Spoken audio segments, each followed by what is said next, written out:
Hey guys, and welcome back to my channel. So today's video is going to be about how I made almost $500 in that 1 week.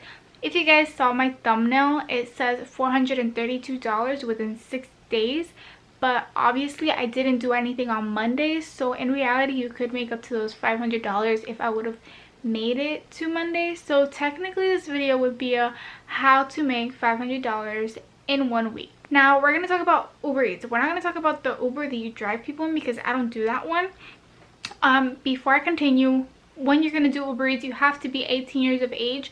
You don't have to have a car to do Uber. You could literally do Uber in a bike. You could do Uber in a scooter. You could do Uber in a motorcycle. It doesn't matter.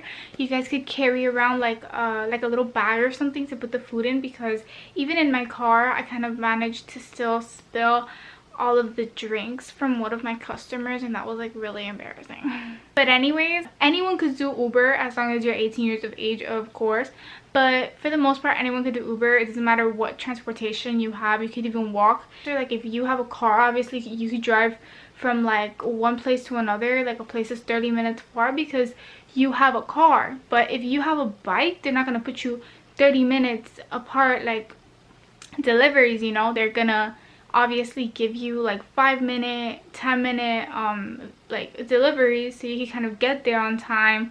But you're going in a bike, so you're not going to really be going over like 10 or 15 miles per hour. They will fit you according to your circumstance. Okay, so I am going to give you guys 5 tips to getting those $500 in 1 week. So tip number 1 would be start at home. Number 1, you're going to be wasting gas. Number 2, why would you get out of your house to go somewhere where you don't even know if you're going to get deliveries or not? So just always start from home. That's what I do. I just open the app and I'm watching TV, and if it pops up, then okay, that's my start. I will go and I will do that delivery, and then after that delivery, most likely, or during that delivery, they will pop up like new ones, so you just accept them and you just keep going. Tip number 2, be kind of like extra nice. Let them know when you're gonna pick up, when you're gonna drop it off. Because of the coronavirus right now, what customers are doing is they are basically like putting in the app that they want their food at their doorstep, and you just have to take a picture and take off. So you don't even have to talk to them, but like through message, kind of try to like be more, just through message try to communicate a little bit more, kind of like interact, and maybe who knows, but maybe they'll tip you a little more, you know. Tip number 3, try to hit the hot spots. Uber has hot spots. So if you're a new like Uber driver, you're not gonna really know the hot spots. You're gonna have to kind of figure that one on your own. After that 1 week of you doing Uber, you kind of know like where to go and park, or where are the areas that there's a lot of Uber. Because personally, me, there's this spot that's Starbucks like by my house, and that Starbucks has like so many like areas. Like there's Ross, there's the Dollar General, there's a McDonald's, there's a Pollo Tropical. Like there's so many things in that area that I know that I'm gonna get deliveries, and every single time that I go to that area, I always get a delivery. So you just have to kind of figure out what's the hotspot in your area, and try not to make it super far, because sometimes you are going to be disappointed. Sometimes you're just not gonna be able to get any, and that's normal. Like people sometimes, you know, like there's days where they'll give you deliveries, and then there's days where you're just gonna be a little bit slower, but you just kind of have to figure it out in your area where it is that you get the most deliveries. Tip number 4, catch the lunch rush and the dinner rush. There are rushes, you guys. Like for example, the breakfast and lunch, I'd say there's only 2. There's the lunch and there's the dinner according to Uber, but personally I would do also the breakfast. Like there's Denny's, there's IHOP. Figure out where there's those areas in your area and kind of go there. So since it's breakfast, you know, people are going to be ordering from those areas, so kind of stay around it. I say breakfast rush would be like between 6 a.m. to 11 a.m. and then the lunch rush would be between 11 and 2 p.m. You'll never see me doing the breakfast because I don't wake up early, but sometimes I'll probably do it. It just depends on how in need I am of the money.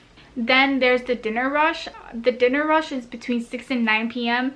but personally I like to start around 5 p.m. and there's times where from 2 p.m. to like 4 p.m. they're really good. It's like a really good time to do deliveries, especially when it's the weekend. My best times are the weekend, especially Fridays. Like Fridays aren't like Saturdays at all. Fridays, for some reason, people are extra hungry. On a Friday, I normally do the whole Friday, so I'll start like at 11-12 p.m. and I'll come home like at 9 p.m. and for the most part I make about $100 that day. Sometimes you can make more, sometimes you can make less, but you're most likely, if you're doing Uber the whole day on a Friday, you're not gonna make less than $70, because trust me, you're gonna get a lot of deliveries. But if you're like me that has kind of like a busy schedule, you kind of have to adjust it to your schedule. Like you can still make $500 a week even if you don't do the 7 days a week. You just kind of have to force yourself a little bit more and go out a little bit more, because you could do $500 in 5 days. You can make $100 in 1 day, but you are going to have to hustle. You are going to have to stay the whole day out doing Uber, because you're not going to get $100 by just sitting at home and doing 2 hours, because that's not how it works. This is like an actual job. You're gonna have to put in the work. Normally the rate that you would be doing an hour is no less than like $10 the hour. I always make about like $12 to $15 the hour every time I go out, and that's because, like I said, I know my hot spots, I know where to go. You have to find those in your area. And last, tip number 5, keep up with the promotions. They are on the weekends. Like this weekend there's a promotion on Saturday and Sunday. Like you get $2 extra if you do 1 trip, or $4 extra if you do 2 trips, or $6 extra if you do 3 trips. When you think about it, that's already like $10 for about 5 trips. So you're getting extra, and if you do about like 30 deliveries in one day, you'll be making a lot more than that. You'll be making like $20 or $30 extra, and that is still pretty good. Promotions help me a lot. I kind of don't want people to talk to me when there's promotions, because that day I am going to do Uber. The promotions are good. They don't always do promotions, but when they do promotions, I'm out there. Thank you guys so much for watching my video. I hope you enjoyed. Don't forget to like and subscribe. Comment down below any ideas that you have. You can catch me on Instagram, Twitter, Snapchat, whatever you want. Just let me know if you guys want to watch another video like this, and I'll see you in my next video.